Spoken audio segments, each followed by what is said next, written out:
Hello PT family ఎలా ఉన్నారు? ఈరోజు ప్రసాదానికి అయితే కొంచెం హెల్త్ బాగాలేదు. సో అందుకని ప్రసాదం ప్లేస్లో నేను ఈరోజు టెక్ న్యూస్ అయితే కవర్ చేయబోతున్నాను. ఇంకా ఆలస్యం చేయకుండా ఈ రోజు ఉన్న మంచి టెక్ న్యూస్ అయితే చూసేద్దాం. ఫస్ట్ న్యూస్ వచ్చేసరికి ఒప్పో నుంచి ఒప్పో ఫైండ్ N5 దీన్నే OnePlus Open 2 గా ఇండియాకి తీసుకొస్తారు. ఇప్పుడు ఈ ఫోన్ ని ఫెబ్ లో చైనాలో లాంచ్ చేయబోతున్నారు. దీనికి సంబంధించిన టీజర్ అయితే రిలీజ్ అయింది. Hello， 大家好，我是 OPPO 这一网。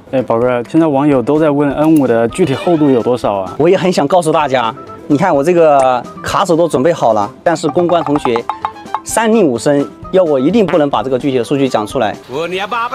బాబాయ్ ఆగాగు, ఇంకొంచెం వీడియో ప్లే చేస్తే మా వాళ్ళు నన్ను తిడతారు. సో అసలు బాబాయ్ బాధ ఏంటంటే ఇప్పుడు ఆ OnePlus Open 2 ఉంది కదా, దాన్ని ఓపెన్ చేస్తే దాని మందం 4mm ఉంటుందని చెప్పి ఆయన చెప్తున్నాడు.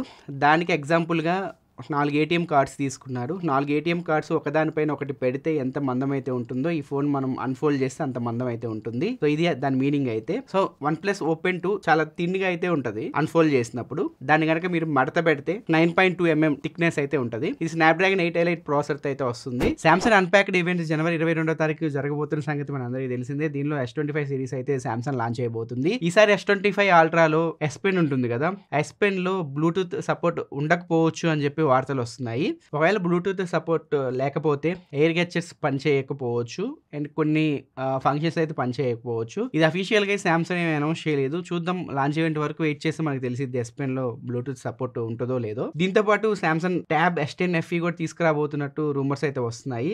దీనిలో Exynos 1580 ప్రాసెసర్ అయితే ఉండబోతుంది. వీటన్నిటి గురించి మనకు తెలియాలి అంటే జనవరి 22వ తారీఖు వరకు మనం వెయిట్ చేయాలి. ట్రాయ్ వాళ్ళు మన టెలికాం ఆపరేటర్స్ కి ఒక రిక్వెస్ట్ అయితే చేశారు. బడ్జెట్ లో బేసిక్ ప్లాన్ తీసుకొచ్చి ఎక్కువ వ్యాలిడిటీ ఉండేలాగా ప్లాన్ తీసుకురావాలని చెప్పి వాళ్ళని కోరారు. మనం ఇప్పుడు 199 రూపీస్ పెట్టి మినిమం రీఛార్జ్ చేయిస్తే ఇన్కమింగ్ అవుట్ గోయింగ్ కాల్స్ అయితే వెళ్తున్నాయి. అలా కాకుండా మినిమం మీరు 10 రూపాయలు పెట్టి వేయించినా 20 రూపాయలు పెట్టి వేయించుకున్నా అవుట్ గోయింగ్ కాల్స్ మనం చేయలేకపోయినా ఇన్కమింగ్ కాల్స్ అయినా ఆ పర్సన్ కి వచ్చేలాగా చూడాలి, ఆ నెంబర్ కి వచ్చేలా చూడాలి అని చెప్పి ట్రాయ్ టెలికాం ఆపరేటర్స్ కి ఒక ప్రతిపాదన అయితే తీసుకొచ్చింది. అంటే మనం మినిమం రీఛార్జ్ ఒక 10 రూపాయలు పెట్టి రీఛార్జ్ చేయించుకున్నా మన సిమ్ నెంబర్ 90 డేస్ వరకు వ్యాలిడిటీ ఉండేలాగా చూడమని చెప్పి ట్రాయ్ టెలికాం ఆపరేటర్స్ అయితే కోరింది. చూడాలి వాళ్ళు ఇష్యూ పైన ఎలా స్పందిస్తారు. ఇంకా నెక్స్ట్ డాట్ నుంచి డిపార్ట్మెంట్ ఆఫ్ టెలికమ్యూనికేషన్స్ వీళ్ళు చెప్తున్న ఇన్ఫర్మేషన్ ప్రకారం ప్రపంచ వ్యాప్తంగా తక్కువ రీఛార్జ్ ప్లాన్స్ మన ఇండియాలోనే ఉన్నాయని చెప్పి వీళ్ళు చెప్తున్నారు. మినిమం ఇండియన్ పీపుల్ యావరేజ్ గా 163 రూపాయలు పెట్టి రీఛార్జ్ చేయించుకుంటున్నారు. వాళ్ళకి 18 GB data and unlimited calls చేసుకునే ఫెసిలిటీస్ అయితే మన టెలికాం ఆపరేటర్స్ అయితే ప్రొవైడ్ చేస్తున్నారని డాట్ అయితే తెలియజేస్తుంది. ఇంకా నెక్స్ట్ న్యూస్ కూడా డాట్ నుంచే. డాట్ వాళ్ళు మొన్న ఫ్రైడే ఒక యాప్ ని అయితే లాంచ్ చేశారు. ఇది చాలా యూస్ఫుల్ యాప్. దీని పేరు సంచార్ సాతి. ఇది గూగుల్ ప్లే స్టోర్ లో యాప్ స్టోర్ లో రెండిట్లో అవైలబుల్ ఉంది. ఒకసారి మీరు ఇన్స్టాల్ చేసుకొని చెక్ చేయొచ్చు. ఈ యాప్ ఇన్స్టాల్ చేసుకున్న తర్వాత మీ మొబైల్ నెంబర్ తో లాగిన్ అయ్యి లోపలికి ఎంటర్ అవ్వండి. అక్కడ మీకు చాలా ఆప్షన్స్ అయితే కనిపిస్తూ ఉంటాయి. ఒకవేళ మీకు స్పామ్ కాల్స్ గానీ మెసేజెస్ గానీ వస్తే ఈ యాప్ లో మీరు రిపోర్ట్ చేయొచ్చు. ఒకవేళ మీ మొబైల్ పోయింది అనుకోండి, ఈ యాప్ లోకి వెళ్ళి మీరు బ్లాక్ అయితే చేయొచ్చు. మళ్ళీ ఆ మొబైల్ మీకు చిక్కినప్పుడు మీ మొబైల్ అన్బ్లాక్ చేసుకోవచ్చు. మీ పేరు పైన ఎన్ని సిమ్ కార్డ్స్ ఉన్నాయో అక్కడ మీరు తెలుసుకోవచ్చు. ఒకవేళ మీకు తెలియని నెంబర్ కనుక అక్కడ ఉంటే ఆ నెంబర్ నాది కాదని చెప్పి మీరు రిపోర్ట్ చేయొచ్చు. అండ్ ఒకవేళ చాలా మంది సెకండ్ హ్యాండ్ ఫోన్స్ కొంటూ ఉంటారు. మీరు ఈ యాప్ లోకి వెళ్ళి IMEI నెంబర్ కూడా చెక్ చేయొచ్చు. సో మీరు ఏదైతే ఫోన్ కొనాలి అనుకుంటున్నారో ఆ ఫోన్ లో IMEI నెంబర్ ఉంటుంది కదా, IMEI నెంబర్ ఈ యాప్ లోకి వెళ్ళి మీరు ఎంటర్ చేస్తే ఆ IMEI నెంబర్ వ్యాలిడా కాదా అని చెప్పి మీకు అక్కడ చూపిస్తుంది. సో ఈ విధంగా ఈ యాప్ చాలా బాగా ఉపయోగపడుద్ది చాలా మందికి. ఒకవేళ మీకు ఇంట్రెస్ట్ ఉంటే ఈ యాప్ ని మీరు ఇన్స్టాల్ చేసుకోవచ్చు. ప్లే స్టోర్, యాప్ స్టోర్ లో అయితే ఈ యాప్ అవైలబుల్ ఉంది.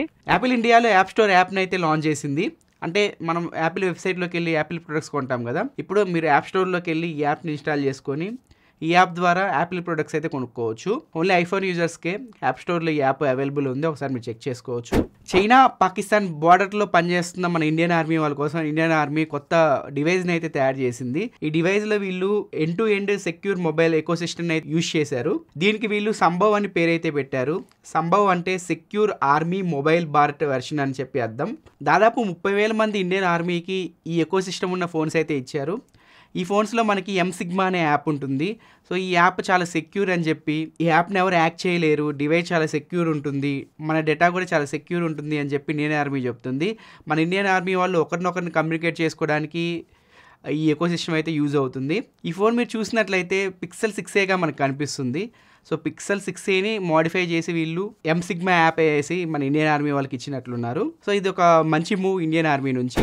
నెక్స్ట్ వచ్చేసరికి టిక్ టాక్ పెట్టాబేడా సర్దుకొని వెళ్ళిపోతున్నప్పుడు ట్రంప్ మామ అయితే ఆపాడు. ఎందుకు వెళ్తున్నారు, నాకు ఒక 50% కమిషన్ ఇవ్వండి, టిక్ టాక్ని అమెరికాలో ఉంచుతానని చెప్పి చెప్తున్నాడు. సో సింపుల్గా చెప్పాలంటే టిక్ టాక్ బ్యాన్ అయిపోయింది కదా, టిక్ టాక్ బ్యాన్ అయిన 12 hours తర్వాత టిక్ టాక్ యూఎస్లో అన్బ్యాన్ అయితే అయిపోయింది. ట్రంప్ సొంత సోషల్ మీడియా యాప్ ఉంది కదా ట్రూత్, సో ఇందులో ట్రంప్ ఒక పోస్ట్ అయితే పెట్టాడు, సేవ్ టిక్ టాక్ అని చెప్పి. అంటే టిక్ టాక్ వల్ల యూఎస్లో చాలా మంది బ్రతుకుతున్నారు. సో టిక్ టాక్ వల్ల యూఎస్ గవర్నమెంట్కి మంచి ఆదాయం అయితే వస్తుంది. టిక్ టాక్ వాళ్ళకి మరో 90 రోజులు అయితే గడువు అయితే ఇచ్చారు. ఈ 90 రోజుల్లో టిక్ టాక్ వాళ్ళ 50% వాటాని యూఎస్లో ఉన్న ఎవరికొకరికి అమ్ముతారు, మిగిలిన 50% వాళ్ళు ఉంచుకుంటారు. సో యూఎస్లో టిక్ టాక్ అయితే కొనసాగుతుంది ప్రస్తుతానికైతే. ఈరోజు నైట్ 10ంటికి ట్రంప్ ప్రమాణ స్వీకారం అయితే చేయబోతున్నాడు. ఎవరైతే ఫేక్ డాక్యుమెంట్స్ పెట్టి యూఎస్లో ఇప్పుడు నివసిస్తున్నారో వాళ్ళందరినీ యూఎస్ నుంచి పంపిస్తానని చెప్పి ట్రంప్ అయితే చెప్తున్నాడు. ఇక యూఎస్లో పుట్టిన వాళ్ళకి యూఎస్ పౌరసత్వం అయితే ఇస్తారు. సో దీన్ని కూడా తీసేసే ఆలోచనలో ట్రంప్ ఉన్నట్లు తెలుస్తుంది. చూడాలి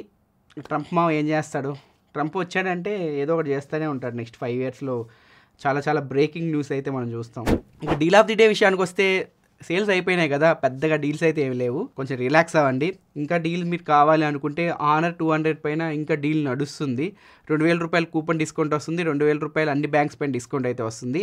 20,000 రూపాయలకి ఈ ఫోన్ అయితే వస్తుంది వితౌట్ ఛార్జర్ అనమాట. ఛార్జర్ మీరు సపరేట్గా కొనుక్కోవాలి. ఒకవేళ 20,000 రూపాయల లోపు ఒక మంచి కెమెరా ఫోన్ కోసం మీరు చూస్తుంటే ఈ ఫోన్ మీరు చెక్ చేయొచ్చు. ఫిట్ జేఈఈ ఈ పదం మీరు వినే ఉంటారు. ఇది ఒక కోచింగ్ ఇన్స్టిట్యూట్ అనమాట. దీనిలో చాలామంది ఐఐటి స్టూడెంట్స్ కానీ నీట్ స్టూడెంట్స్ కానీ కోచింగ్ తీసుకుంటూ ఉంటారు. సో దీనికి చాలా బ్రాంచెస్ అయితే ఉన్నాయి. ఈ కోచింగ్ సెంటర్ యొక్క ఫేక్ బ్రాంచ్ని పాట్నాలోని కంకర్బాగ్లో అయితే ఒక వ్యక్తి క్రియేట్ చేశాడు. దాదాపు 200 మంది స్టూడెంట్స్ దగ్గర 2 సంవత్సరాలు కోచింగ్ ఇప్పిస్తానని చెప్పి ఒక్కొక్క స్టూడెంట్ దగ్గర 4 లక్షల నుంచి 5 లక్షల వరకు వసూలు చేశాడు. దాదాపు 8 నుంచి 10 కోట్ల వరకు స్టూడెంట్స్ దగ్గర వసూలు చేసి ఆ కోచింగ్ సెంటర్ని ఎత్తేసి పరారైపోయాడు. ప్రజెంట్ పోలీసులు అయితే అతన్ని పట్టుకునే క్రమంలో అయితే ఉన్నారు. ఛత్తీస్గఢ్లో కూడా ఒక వ్యక్తి ఫేక్ ఎస్బీఐ బ్యాంక్ని అయితే క్రియేట్ చేశాడు. చాలా మంది ఆ బ్యాంకులో కూడా జాయిన్ అయిపోయారు. సో వాళ్ళకి ఎక్కువ ఇంట్రెస్ట్ ఇప్పిస్తాను ఎఫ్డి పైన అని చెప్పి చాలామంది కస్టమర్స్ని అయితే అట్రాక్ట్ చేసుకున్నారు. ఒరిజినల్ ఎస్బీఐ బ్యాంక్ మేనేజర్కి అయితే విషయం తెలిసింది.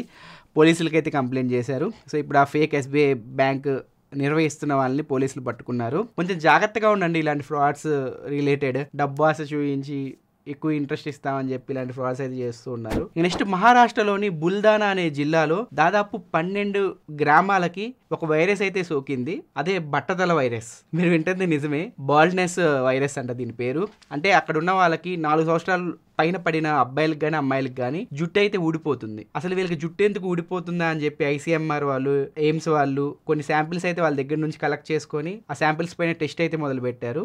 చూడాలి రిజల్ట్ ఎలా వస్తుందో. మీ బెస్ట్ ఫ్రెండ్ ఎవరైనా ఉన్నారంటే వాడిని టికెట్ ఫ్రీగా మీరు కొనిచ్చి వాడిని డిస్టిక్ అయితే పంపించండి. ఈ నెక్స్ట్ ఫైనల్ న్యూస్ వచ్చేసరికి ఒక వీడియో మీకు స్క్రీన్ పైన చూపిస్తున్నా, చూడొచ్చు. ఈ వీడియో బాగా వైరల్ అవుతుంది. ఈ వీడియో రాజస్థాన్లోని అజ్మీర్లో షూట్ చేశారు. ఇతను బిచ్చగాడు అనమాట. ఇతను ఐఫోన్ 16 Pro Max యూజ్ చేస్తున్నాడు. నీ దగ్గరికి ఐఫోన్ 16 Pro Max ఎలా వచ్చింది అంటే నేను కొనుక్కున్నానని చెప్పి ఆయన చెప్తున్నాడు. ఆయన కష్టపడి అడుక్కొని ఐఫోన్ 16 Pro Max కొనుక్కున్నానని చెప్పి ఆయన చెప్తున్నాడు. ఈ వీడియో అయితే ఇప్పుడు వైరల్ అవుతుంది. ఇతనిపైన మీ అభిప్రాయాన్ని కింద కామెంట్ సెక్షన్లో తెలియజేయండి. సో ఇది ఫ్రెండ్స్ ఈరోజు ఉన్న టెక్ న్యూస్ అయితే. ఈ వీడియో మీకు నచ్చింది అనుకుంటున్నాను. ఎంతమందికి పోకో, మోటో, OnePlus యాడ్స్ వచ్చాయో కింద కామెంట్ సెక్షన్లో తెలియజేయండి. నా నెక్స్ట్ వీడియోలో మనకి ఇంట్రెస్టింగ్ టాపిక్తో మేము ముందుకు వస్తాను. అంతవరకు నేను సెలవు తీసుకుంటున్నాను. Bye bye.